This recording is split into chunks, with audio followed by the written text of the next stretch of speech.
I want to welcome everybody to Crisis and Hope, YU Voices. Crisis and Hope is a project of the Center for Israel Studies, the Rabbi Arthur Schneier Program for International Affairs, the Bernard Revel Graduate School of Jewish Studies and Judaic Studies at YU, Mada'ei HaYahadut. My name is Ronnie Perelis. I'm a professor of Jewish history and the director of the Rabbi Arthur Schneier Center for International Affairs at Yeshiva University. Today we welcome you to Laura Limonic's presentation about her book, Kugel and Frijoles, Latino Jews in the United States. When we began this series in June, we wanted to create a forum that would go beyond the headlines and tweets and talking points that often pass for political and cultural discourse. We wanted a space for nuance, depth, and perspective. We believe that the past can inform and bring light to the present, and even give us hope in moments of confusion and despair.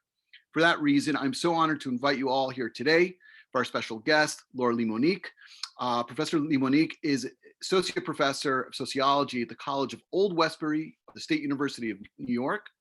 Her research is in the area of contemporary immigration to the United States and the integration trajectories of ethnic and ethno-religious groups.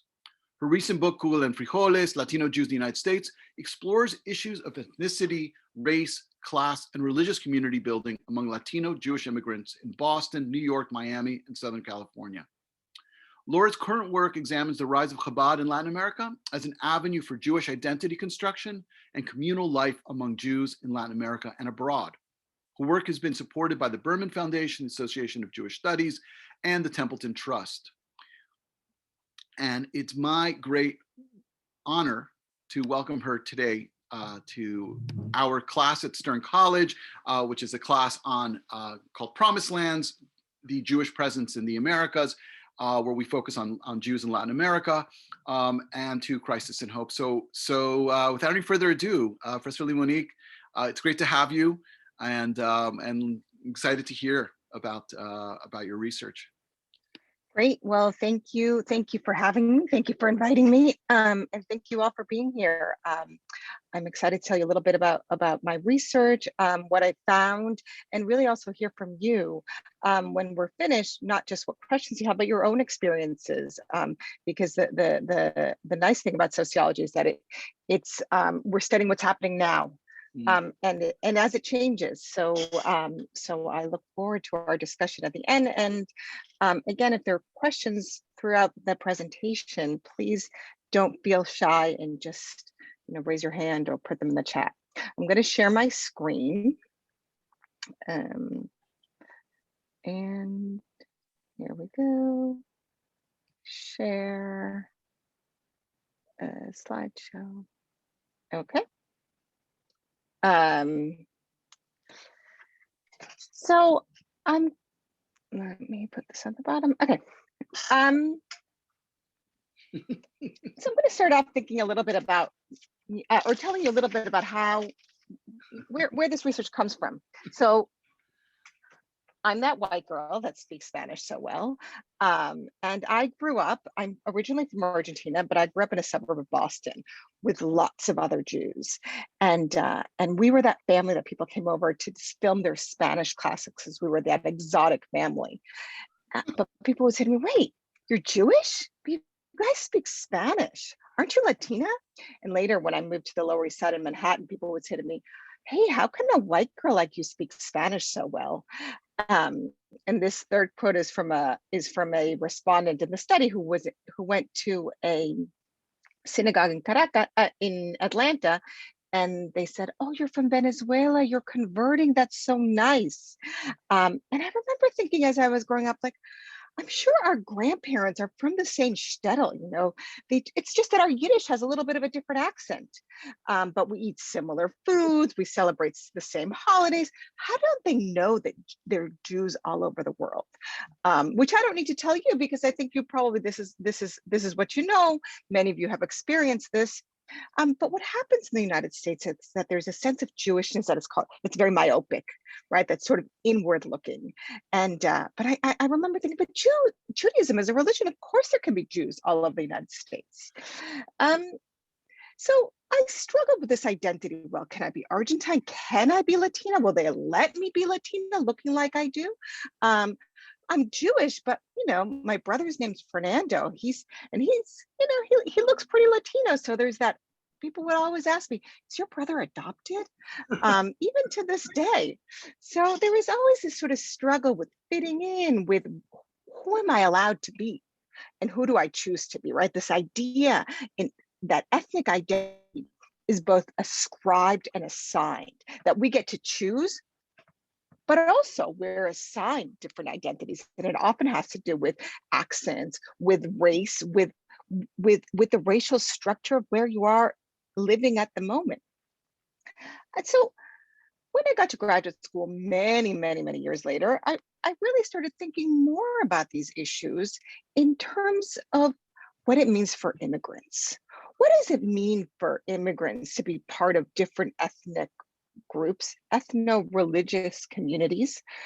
How do they get to choose? And also, what does that mean for what we call upward mobility, right? What we call a life chances. So if you look a certain way, are you afforded more opportunity for upward mobility? If you're Jewish, do you automatically get accepted by all the Jews in the United States? Because we're both Jewish.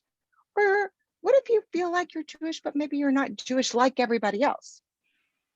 And so I started interviewing people and asking them about their own experiences growing up Jewish, growing up Venezuelan, Mexican, Argentine, Colombian, here in the United States and in Latin America, and what that meant for the construction of their own identity. And I came to see how these questions really led to even bigger questions of what ethnicity means, how we construct it, how it's fluid and not static, right? How it changes from country to country and from situation to situation. And also this idea that Jewishness is not just a religion, right? But it's an ethno-religion, and it's also an ethnicity. And embedded in that is a culture. But how that's structured and how that's constructed is different for different people and in different situations. So I interviewed 85 people, all first-generation immigrants. So they were all born outside of this country. All of them were adults. They came primarily from Argentina, Venezuela, and Mexico, in large part because these are the three largest sending countries of Jews from Latin America. I didn't look at Cubans, in large part because Cubans came before 1965, and I was very interested in understanding what happens post 1965. So for those of you that don't know, 1965 is this big pivotal year in United States immigration history and legislation. So it was essentially when the United States enacted an act called the Hart-Celler Act, and it changed who could come in. And among the people that came in were lots and lots of Latin American immigrants, Asian immigrants, some African immigrants, Southeast Asian immigrants, and Latino Jews. So they came at a different time than the Cuban Jews, and they incorporated at a different time, which is why I was interested in this particular group of people. So before we get started, before we go into how people identify, I want to think a little bit about how Jewishness is constructed. Why isn't it the same in Cuba, in Argentina, in France, in the United States, in Israel? And there are two things that I want to think about. One of the things is that the place where the Jewish communities are found have different, what we call macro, these sort of larger pillars that make up society. So we can think about the political structures, the economic structures, the social hierarchies, and all of these are we can think of them again as these sort of construction of society. And they're different in different countries. So Jews, this photograph here is a photograph of an anniversary of Jews, of Argentine Jews in what we call, what they're called in Argentina, the colonies of Baron Hirsch. So Baron Hirsch gave a lot of money, and his hope was that Jews would leave Europe and colonize the countryside of Argentina and form their agricultural communities.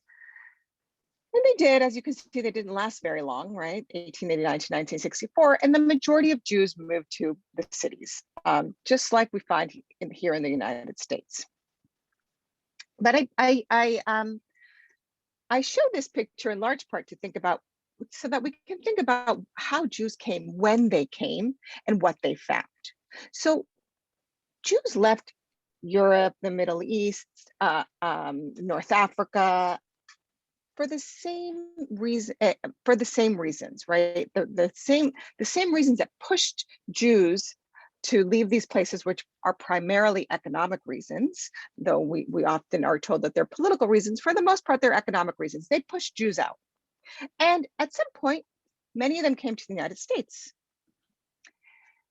When the United States, and here's another pivotal year, in 1924, the United States essentially said, we don't want any more of these Jews. We don't want any more Italians. We don't want any more Poles. We're done, right?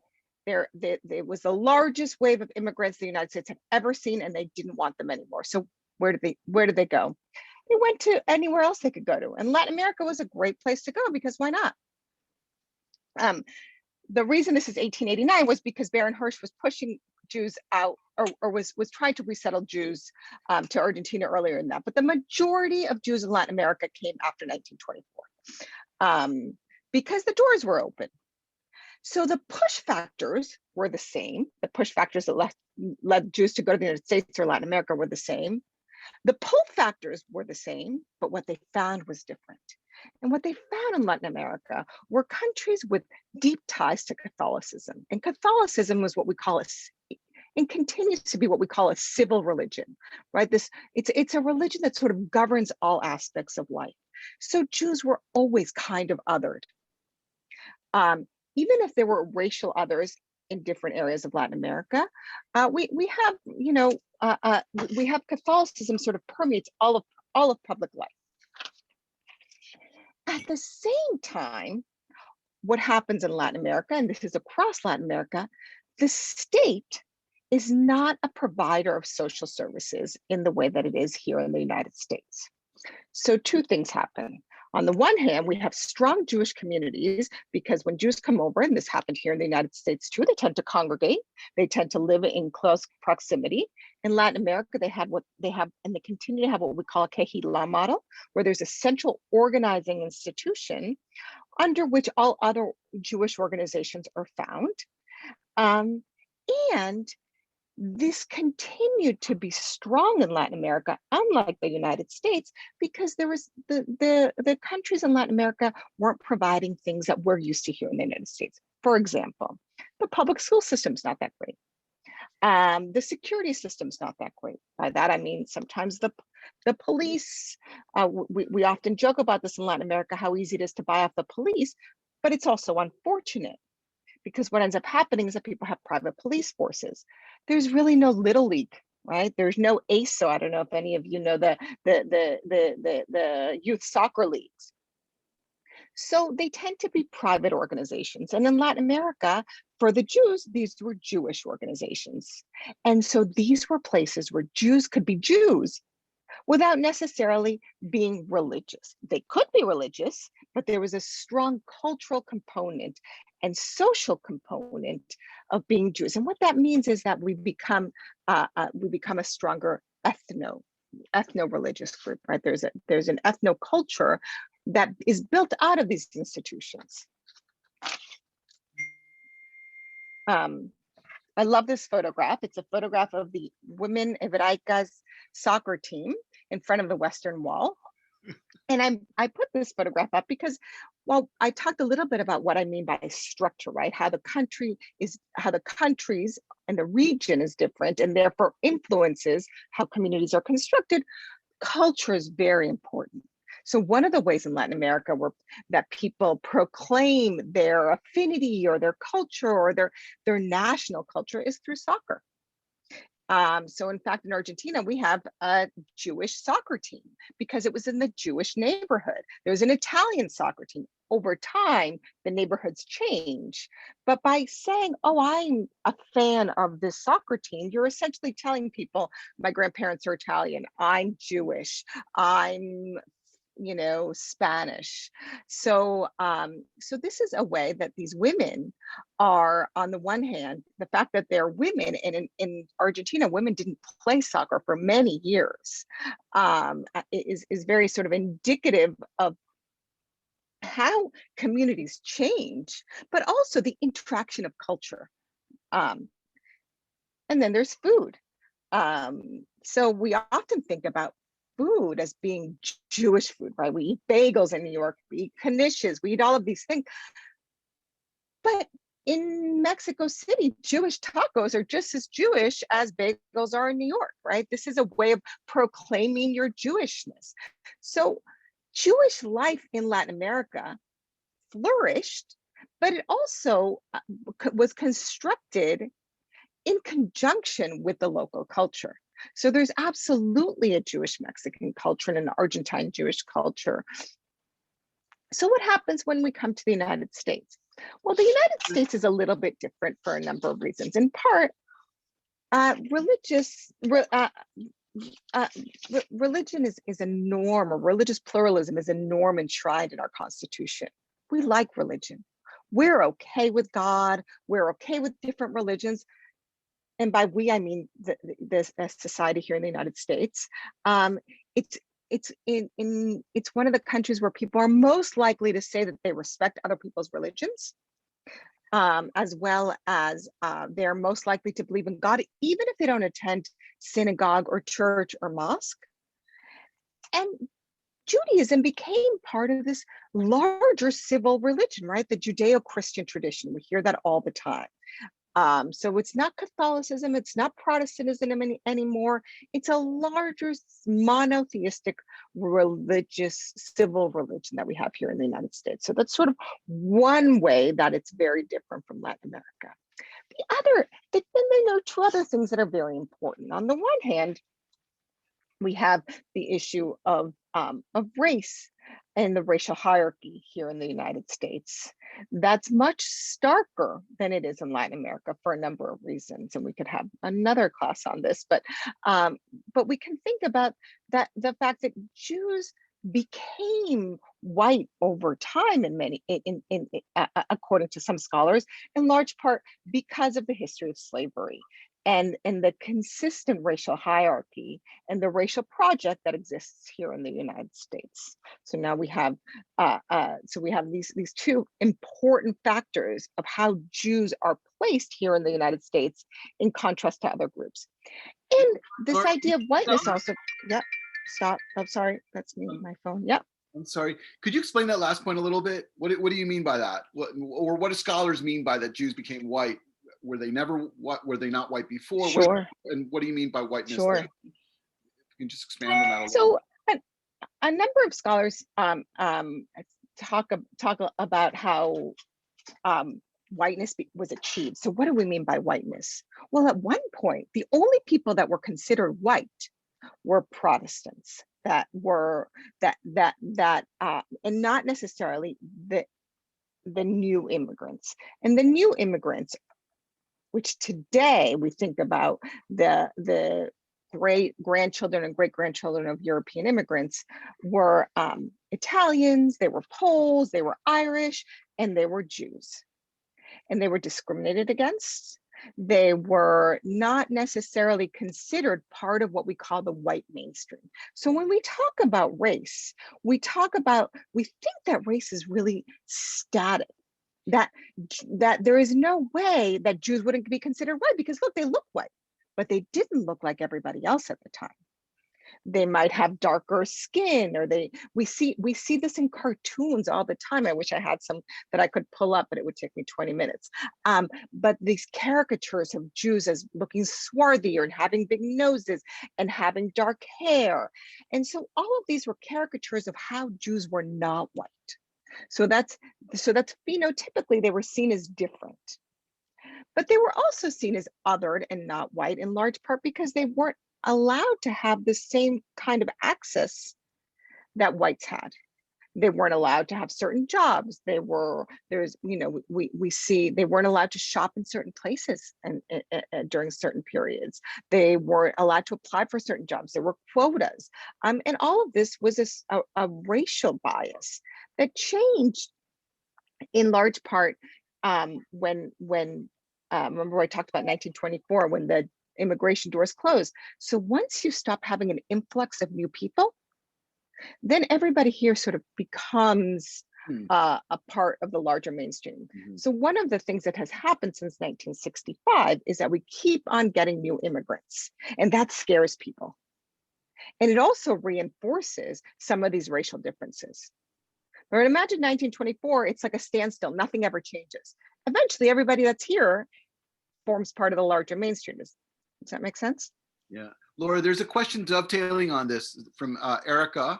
Okay. Are Jews considered white now because Italians and Irish were Catholic and not Protestant, right? That's an important distinction. Are part of the white mainstream now? Like, did they somehow, did their transformation, get them, kind of pave the way in some way? So I would argue that it all happened around the same time. So remember again, 1924, so a couple of things happened. I always tell my students, I always like to have a timeline behind me, right? So we have the end of World War I. 1924 is the Roaring '20s, big economic boom, and then there's a stop to immigration. So now everybody sort of looks the same. Then we have the Great Depression. So they sort of have a standstill of years where you have no new immigrants coming in because the doors are closed, and who wants to come here during the Great Depression anyways? No one's moving, right? And then you have World War II. And what happens at the end of World War II is that there's a shift in how people begin to think about Jews in particular, but about ethno-racial minorities, not necessarily Blacks, right? And then you have these sort of big ideas, right? We can think about it in this way, like these big ideas about that all of a sudden the world wakes up and say, whoa, what happened? What did we allow to happen? So there's a shift in ideology, and then there's something else that happens, which is really important. And this is really the real transformation of how these European immigrants or children of European immigrants became white. There's a big push to move to the suburbs. So what happens in the cities, and is that there's what we call ethnic enclaves, and people live together. They live close to one another. And what that means is that you have your shops that have ethnic foods. You have your ethnic language. I don't know if you guys ever go up to Arthur Avenue, but that was an Italian area. Now it's primarily Albanian. But imagine all of that area looked like that, where people spoke Italian. They sold Italian food. People lived next to one another. There's a reinforcement of culture when you have such close communities. But now there's a move to the suburbs for two reasons. In large part, there's the automobiles. There's the federal highways infrastructure. There's a lot of money put into that. And there's the GI Bill. So the GI Bill is huge here. What happens with the GI Bill is that people get really cheap mortgages to buy houses in the suburbs. And who wants to live in these tiny apartments in New York City or in Boston or in Chicago when you can get a nice house in the suburbs with green, where there's a shift in employment. So now lots of women had worked during World War II, but now they're no longer working because now there are men that are coming home from the war and need jobs. So the women are staying home. And guess who lives on these streets? There's not a Jewish street, or there's not an Italian street, there's not an Irish street. Actually, the blocks are Italian next to an Irish, next to a Jewish family, next to a Polish family. And you're all sort of kind of white. Because guess who's left out of this? Blacks. So Blacks don't have the same access to the GI Bill that whites do. So this is a big way that we can think about how Jews became whites, just like other immigrants. And remember, I talked about in Latin America, one of the ways that ethno-religious communities are reinforced is through the absence of state funding. So because the state doesn't provide great public schools or great security, people don't mesh. But the opposite happens here in the United States. So now we're in the suburbs and the schools are good. And you don't just go to school with Jewish kids, you're going to school with Irish kids, and you're going to school with Italian kids. And you don't play sports at the JCC, you play Little League. And you might even do town theater. And you know where you're going swimming? You're going swimming at the town pool. And you no longer live in the Bronx with lots of other Jews. You live on Long Island with lots of other families from other countries. And I just want to emphasize that there are no Black people, right? There's redlining. They're not allowed to buy where you're allowed to buy if you're Jewish. So it reinforces the sense of Black-white divide. And back to this idea of religion, now the only way to really be Jewish for many of these families is to go to the synagogue, because you don't have anything else. You don't have your Jewish day school or your Jewish or your Jewish stores. In fact, people would come into the city to buy their bagels, and there's no Yiddish anymore, right? People, as grandmothers are dying out and grandparents are dying out, nobody speaks Yiddish. So all of these things contribute to a very different kind of Jewish identity and essentially assimilation. So all of that to say that what happens with Latin American Jews when they come over is they go, well, so what am I? Where do I fit in? Am I Latino? Am I Jewish? Is there a new ethnic identity that I can be a part of, right? How does that happen? How do we construct a new ethnic identity? And oftentimes sociologists talk about a pan-ethnicity, right? This idea that different ethnicities come together as one. And I find that, well, it sort of depends. So here we go. So one of the things that happens is that Jews come over from Latin America, and they found that their Jewish existence in Latin America was very different. And while they're not necessarily not Jewish and not welcomed by the Jewish community, they don't feel like it's their kind of Jewishness. So here's a quote from an Argentine woman who goes on to say, you know, most Argentines don't go to synagogue to pray. And how the JCC is not really, it ends up being like, you know, a gym or a pool. It's not really the same. But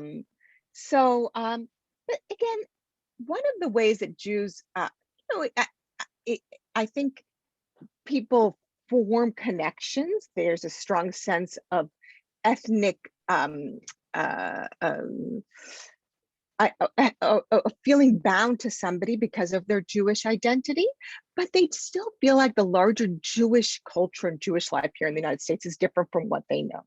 At the same time, they often rely on something that I call ethnic capital. So sociologists, we talk about social capital all the time. And social capital is really this idea of networks, who you know, right? And we talk about human capital. Human capital is what you know, right? What you guys are doing now, you're in school, you're getting human capital. Financial capital is really just money. And ethnic capital is something that I call, that is sort of who you know along ethnic lines, and the trust that then comes out of knowing that you're both Jewish. There's an assumption that you share something because you're both Jewish.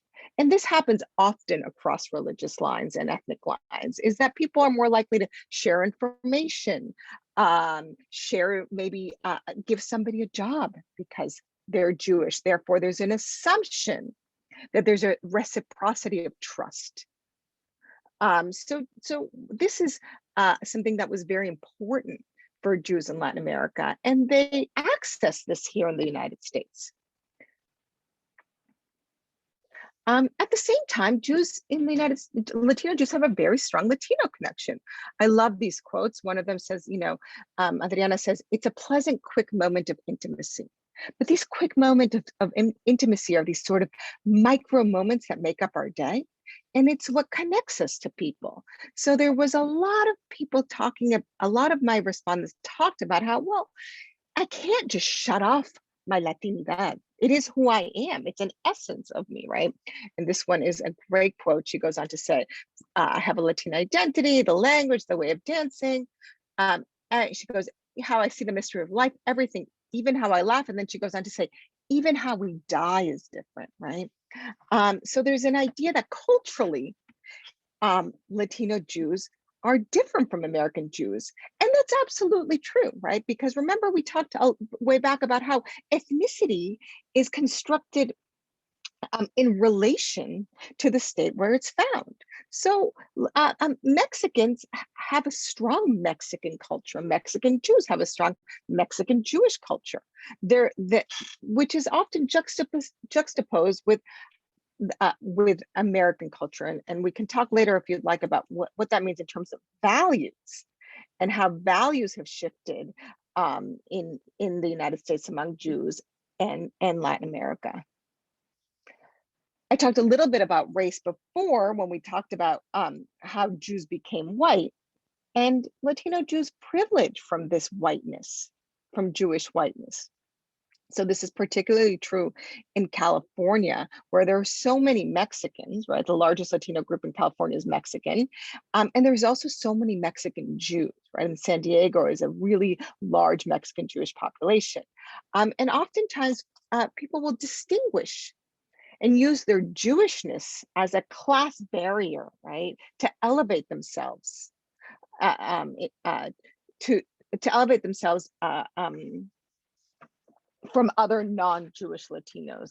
And so I would ask all of my respondents, what do you think what do you think a typical Latino is? How is a typical Latino portrayed in the media? How are you different? I sort of probed and asked them all these questions to really get at this idea of how people use class, even if they've experienced some downward mobility after assimilating, to buffer themselves from existing lower classes here. So,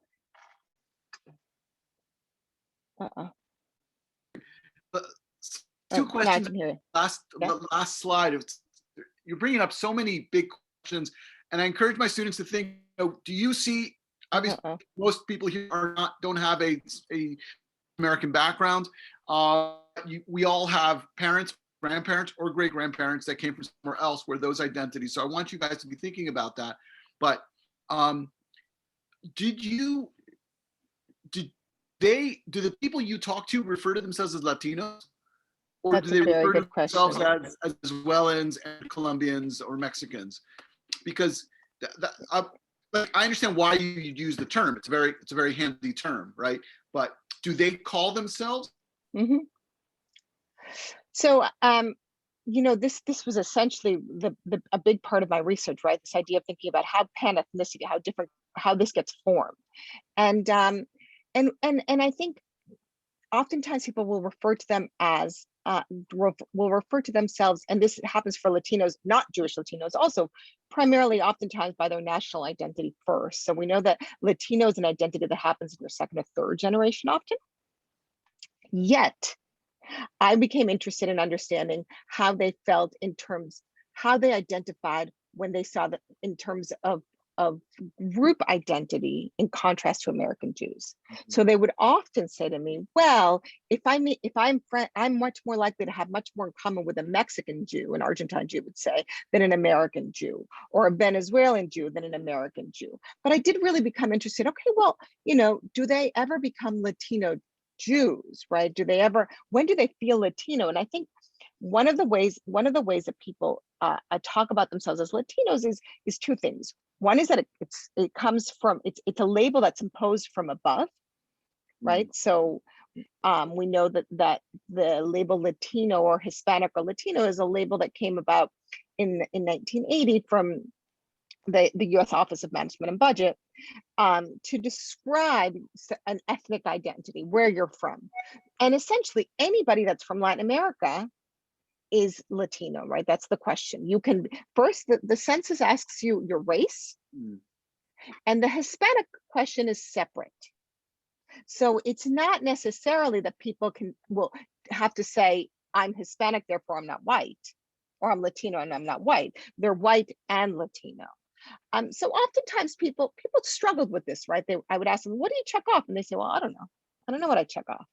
They all often said they checked off Latino if they thought it could be beneficial for them in terms of affirmative action, in terms of applying for jobs, school, those sorts of things. But I really became interested in thinking about how people interacted and how communities were created. And did people ever become Latino Jews? And I found that it did happen, but it sort of depended. Right. And it depended on who came, right? So was it singles, was it families? At what time in their life were they coming? Historical timeline, when they came, what did the community look like at the time that they were coming? And where? So what does a physical space look like? We often don't think about physical space, but if you start going about your daily life, you'll notice how physical space actually influences how you interact with people, the opportunities for interaction. And so I found that these were the sort of three main things that that were factors in constructing ethnic and pan-ethnic communities. So I compared two cities or two areas, and I looked at New York and I looked at Miami, South Florida. And the reason I looked at these two is because they have big influxes of Latin American Jewish immigrants. And New York is interesting in large part because remember I said, who's coming? So New York is an expensive town. The apartments are small, and people that come tend to come for school or professional reasons. People that come with families tend to bypass the city altogether. So they're not necessarily living in New York City. And there's a lot of transients, a lot of singles, a lot of young people who are less likely to need institutions. So we know that, for example, religious institutions attract people at certain life stages. And it's not likely to be singles.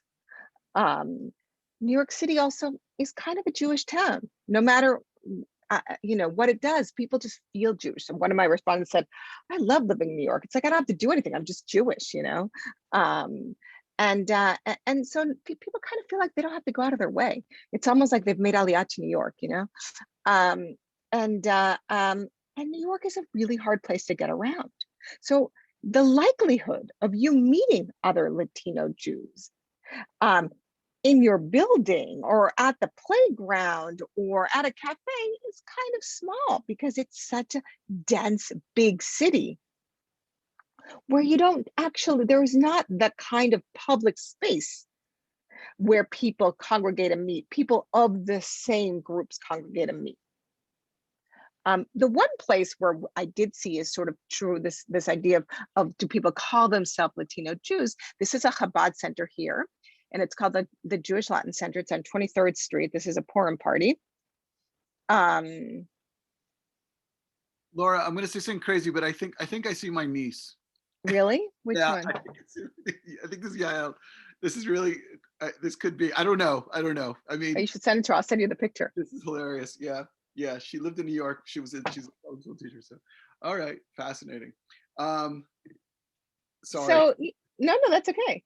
So this is a place where institutions really play a role in pan-ethnicity and creation. And sociologists talk about the creation of real sub-ethnic groups once people start to form social ties outside their own sub-ethnic group. So what happens here is that in the beginning, there were these big Shabbat dinners, and you'd have a Mexican table and a Colombian table and an Argentine table. But over time, these tables, these sub-ethnic groups begin to mingle, and people get married, and their social networks enlarge.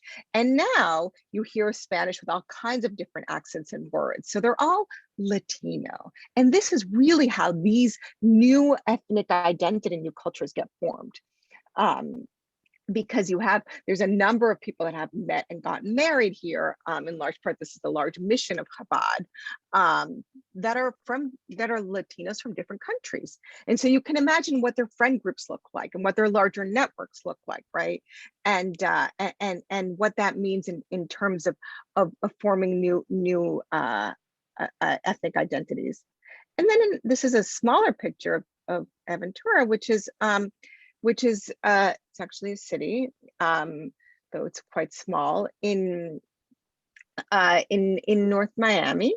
So it's changed quite a bit since I did my research.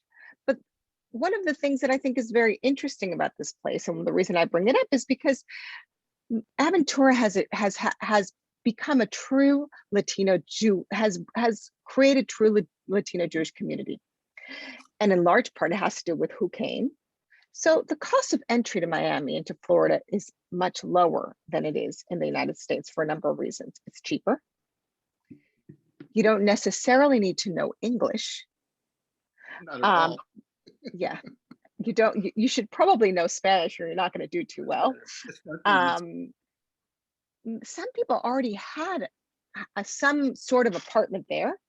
There's a lot of what we call chain migration, and chain migration is really this idea that somebody that's going to help you settle once you're there. And so people are much more likely to come over with families. So what happens when you come over with a family? You're much more likely to need school, daycare, a synagogue, and a community.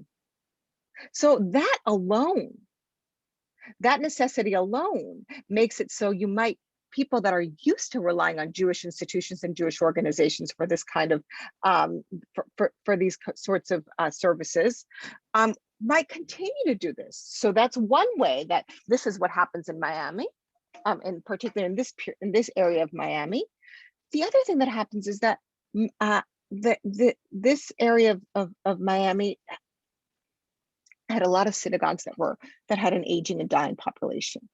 So it used to be that you'd have people that would go to Miami and retire there, but now they're sort of bypassing this area and going further north.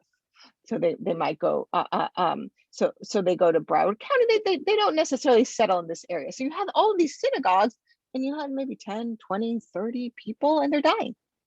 So now you have all of these Venezuelan Jews and Mexican Jews and Argentine Jews and Panamanian Jews, and the synagogues are welcoming them. And they're doing what they can to make them feel welcome. So this is one, it's called Temple Bet Torah. It's in Miami, and they have Spanish sermons and English sermons. They do a lot of Spanish programming. The rabbis are Argentine, but it's not just Argentines that go.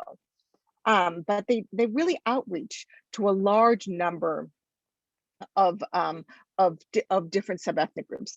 And then the third thing so this is a sort of historical timeline, like what's going on in the place that they come to. And then the third thing that's happening also is, remember we talk about public space.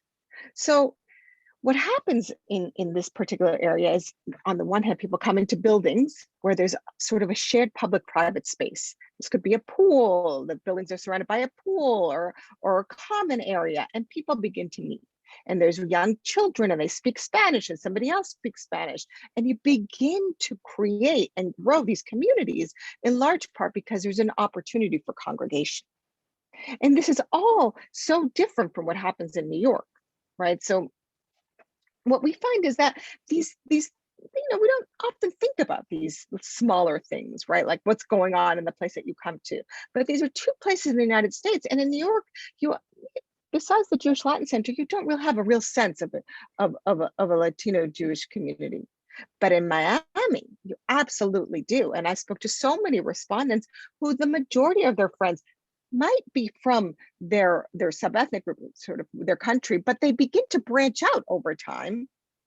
And they've married somebody from another country. Their kids go to school with kids from another country. So when you're doing pickup and everyone's speaking Spanish, you might hear Mexican Spanish and Argentine Spanish, and sort of lots of different kinds of, lots of different groups congregate and meet and form a real community. After this, if you guys can think about your own neighborhoods or maybe neighborhoods of relatives, do you see them as ethnic? Is there maybe you live in a Bukharian neighborhood, or you live in a neighborhood with a lot of Russians or Israelis. Stop. Does it somehow can you think about that and as you see a parallel there? And I'm just curious, because sometimes we assume, oh, it's just a Jewish neighborhood or it's just a mixed neighborhood. But if you scratch the surface, you'll see, oh no, it's actually, it's all Jews, but they're all from, let's say Hungary. At least that was, and that's a way that there's a parallel there. Although that was so you can think about that. Well, Laura, that was really fascinating stuff. That was good stuff. Thanks. And there's a lot more there. I mean, we read the chapter, and there's a lot more details in the chapter. I'd like to open it up. We have a few minutes with questions that you may have, things or reflections, things that make that you see parallels to. Before coming to YU, where we do have students from all over Latin America, have you met Latin American Jews before? Curious. Was that in what context? Shira? So I'm from Minnesota, so there are barely any even Sephardi people in my community for a long time. Even still now, there's barely any. Like I didn't know what a Bukharian was, what that word meant until I was much older. Sure. So I didn't really have much connection with Spanish Jews. So I was wondering if you've ever, for a question for speaker, thank you so much.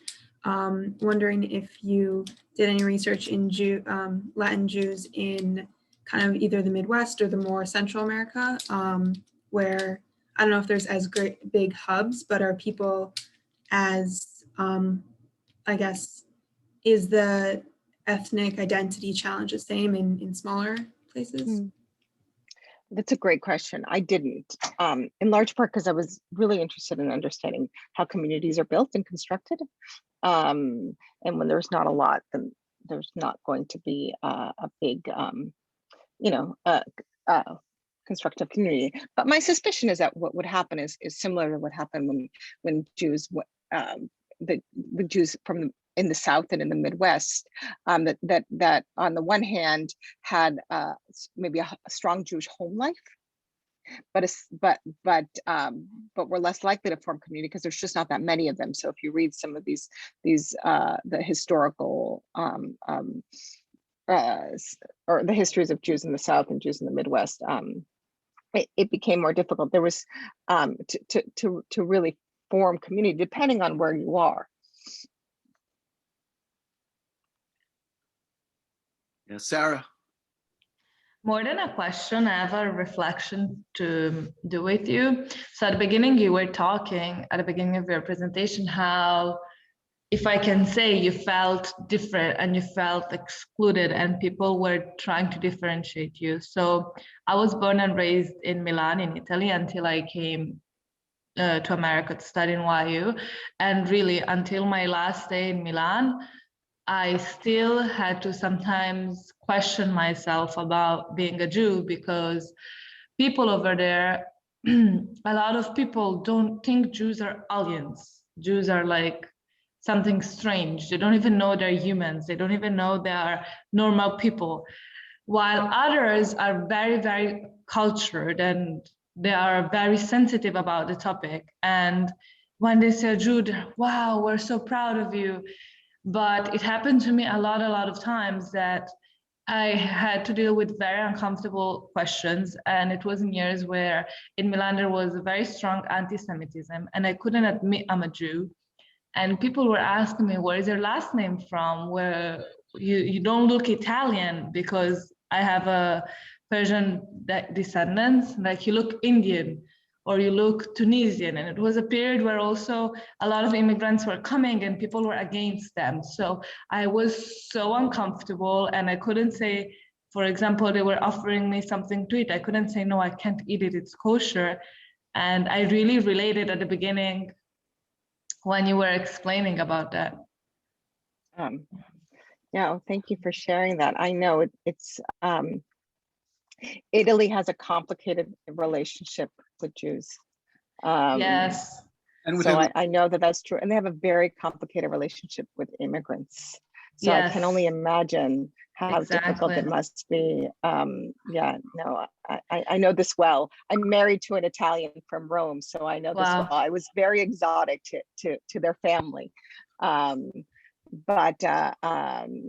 no, it was difficult for their parents to accept us,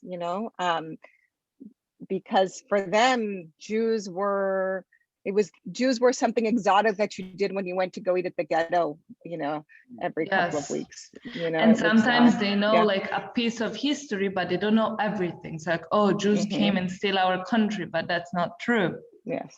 Yeah. While No, others are like, poor the Jews in the Holocaust, they've been deported. So we have both sides. Yeah. Yeah, and it's amazing considering that Jews have been in Italy uninterrupted for over 2,000 years. Yeah. It's the oldest kehillah in the world, one of them at least. Yeah, it's also interesting because sometimes if you grow up in an ethnic enclave. I grew up in Miami, and as a Cuban Jew, and that was the most normal thing in the world to be a Spanish-speaking Jew, and it didn't occur to me that was strange till much later. But also that the Cuban, this is different, I think, with the Mexicans in Southern California. Cubans in Miami by the 80s, the mayors were Cuban, not Jewish, but Cuban. The bankers were Cuban. It wasn't the Cubans.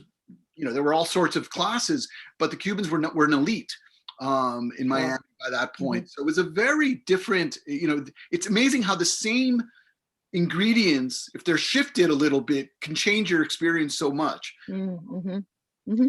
Yeah. Also, when I came to America, it was so strange for me to say that I'm a Jew, and people just are happy to hear you're a Jew and you want kosher, and it was so strange for me. It's so normal. While in Italy, you're scared that somebody can come with a knife and just stab your back.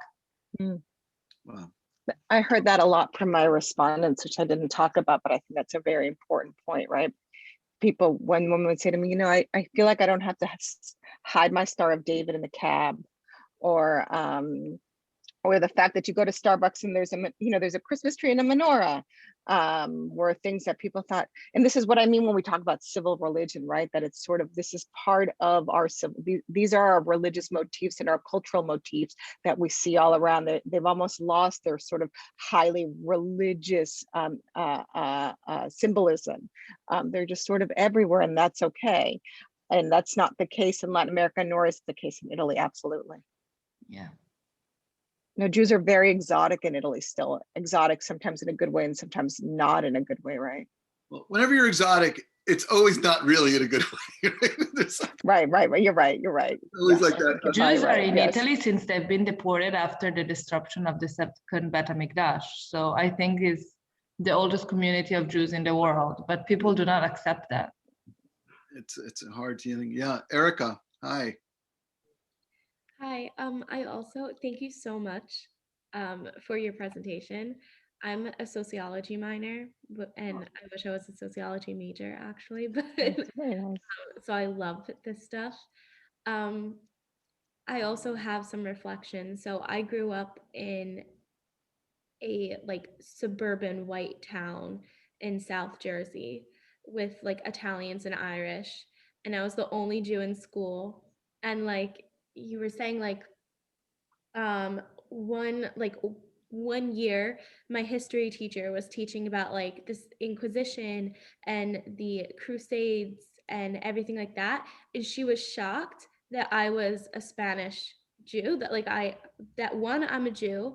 Also, my last name is Sultan, so it's very Muslim sounding. It is. And also that I speak Spanish. And so what she had me do is she had me go to every single one of her classes and give a presentation on that. So, really she was I was so exotic to her and to the whole 7th grade, I think it was. But then also my dad is from Venezuela, and I wrote in the chat that he's from Venezuela. He was born in Venezuela, but my dad won't say that he's Latino. He'll say, if anything, he'll say he's Spanish because he has Spanish citizenship, but he won't say he's Latino. And I was just wondering, if you came across people who are like that as well, who say Like my dad says, oh, I'm Jewish. I'm completely Jewish. But like one time he was filling out a survey and it said, and it was like he was filling out the survey in person. And when the woman said, oh, are you like Hispanic or Latino? He goes, no, I'm Jewish. And she was like, that's not, Right. can't write Yeah. that in. Like, did you come across that as well? Absolutely, absolutely. And so I think what's important to think about here is that non-Jewish Latinos also, we find this among all Latinos, that sociologists and political scientists sort of and historians and we really impose this label. And I am also at fault here. I impose this label. So many people wouldn't say I'm Latino. That doesn't mean that they don't say that there are things about them that are not, that they don't subscribe to certain Latino values, right? I hear this all the time. They might say, well, I'm not Latino, but there's Latino material culture that I partake in, right? Music, literature, all of that, and as well as also what they call Latino values that are different from American values. And these were not Venezuelan values. These were not Mexican values. Right. What do you think they mean when they mean that? I have a notion, but what do you? Sure, absolutely. So a lot of what I heard was, we Latinos are different. And again, this was not we Venezuelans are different. This is we Latinos are different. And that's important. They might not identify as Latino on the census, but they have different values that they think they share with Mexicans and Argentines and, Cubans. And that's a strong sense of family, warmth, different kind of attitude towards work. These are all these strong familial values and strong communal values were seen as something that was inherently Latino and not American, and not subethnic, right? Not Venezuelan. So that's really what I. So in a sense, when I thought about this, titling this, and how I group these people, I thought about the things that make them Latino, right?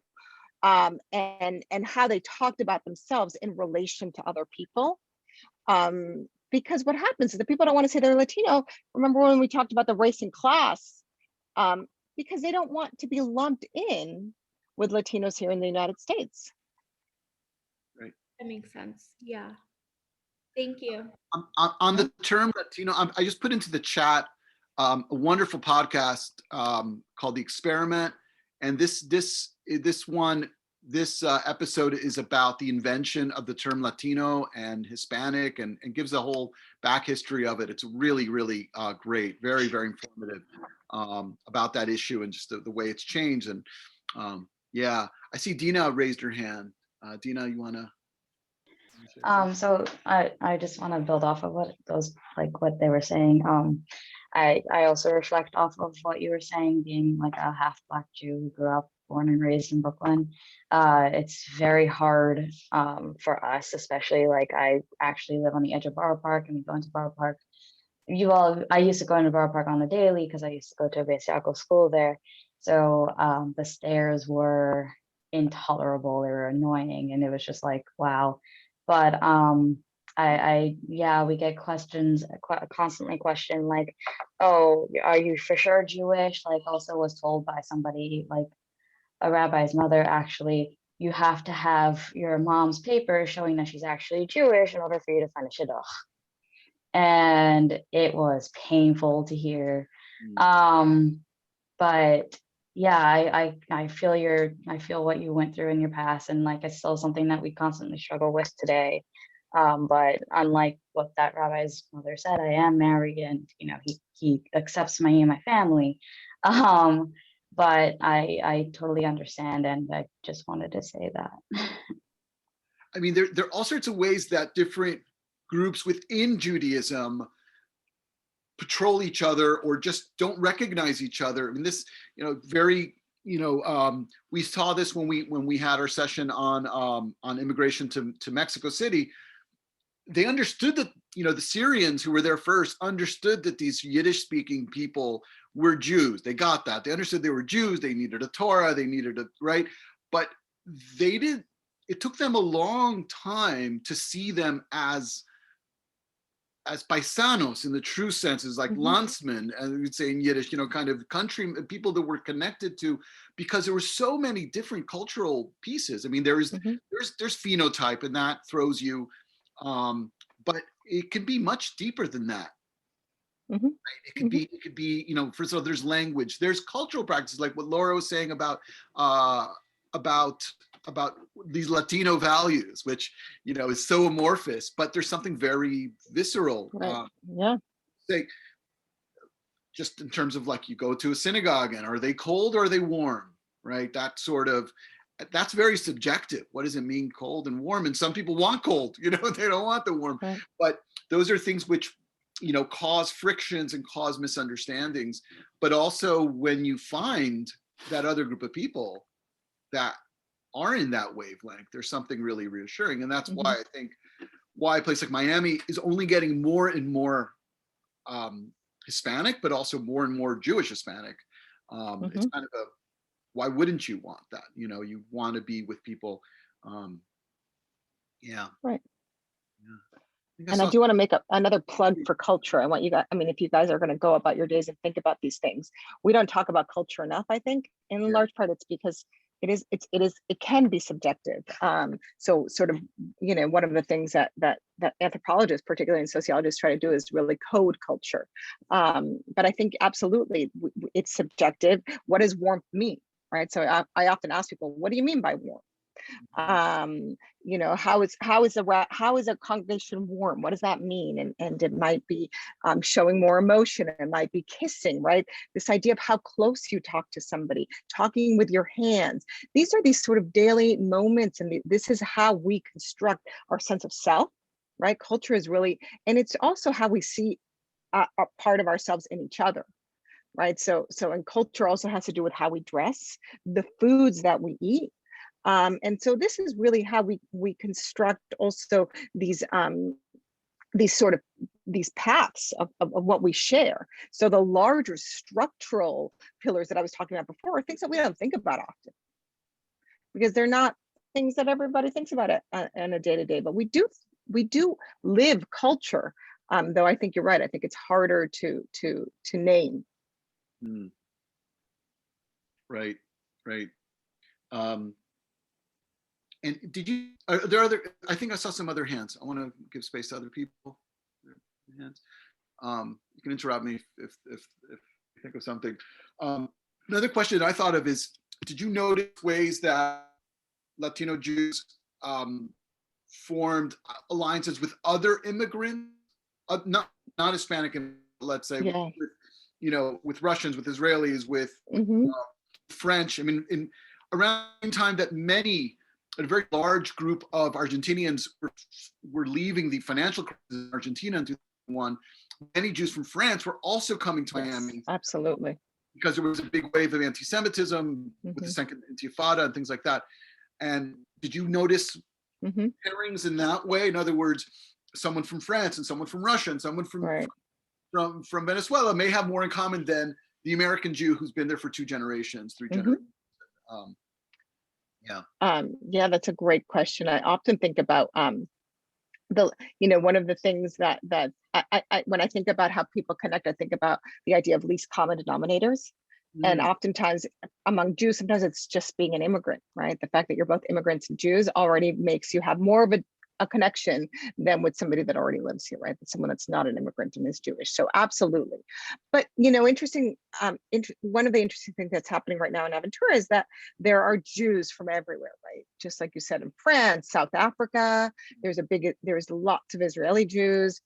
But I don't necessarily find that they interact a lot unless they're under a guise of an institution. So Chabad, for example, really gets all of these different groups together. So every day there seems to be a new.